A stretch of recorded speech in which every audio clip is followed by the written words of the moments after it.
Sir, आज 2014 साली युती जी आहे ती चार जागांसाठी तुटली असा दावा जो आहे तो देवेंद्र फडणवीस करतात आहेत आणि त्यावेळेस आमचं ठरलेलं होतं भाजपचं की मुख्यमंत्री पद जे आहे ते शिवसेनेला द्यावं म्हणून आणि उपमुख्यमंत्री पद भाजपला द्यावं. त्या कालखंडामध्ये ज्याच्या जागा जास्त निवडून येतील त्याला मुख्यमंत्रीपद द्यावं असं धोरण होतं.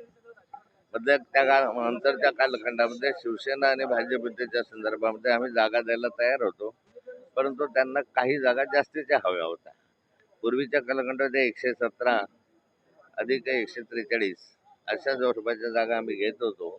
त्याच्यानंतरच्या कालखंडामध्ये शिवसेनेला अधिकच्या जागा हव्या होत्या आणि भाजपला तर आपली परिस्थिती बघून अधिक जागा द्यावा अशी विनंती होती. 4-5 जागापर्यंत तडजोडीपर्यंत आलेही होते, परंतु या 4-5 जागा ज्या आहेत त्या कुणीही एकमेकांना द्यायला तयार नव्हतं आणि मग भूमिका टोकाची झाली. शेवटी भारतीय जनता पार्टीने एकट्याने लढायचा निर्णय घेतला आणि युती तोडण्याचा निर्णय झाला.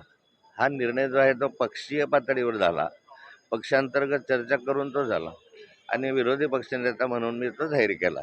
परंतु संजय राऊत असं म्हणतात की जी युती जी आहे जी 2014ला फडणवीसांनी तोडली नव्हती तर भाजपच्या दिल्लीतल्या वरिष्ठ नेत्यांनी ही युती तोडली नाही, मला असं वाटत नाही वरिष्ठांनी तोडली होती.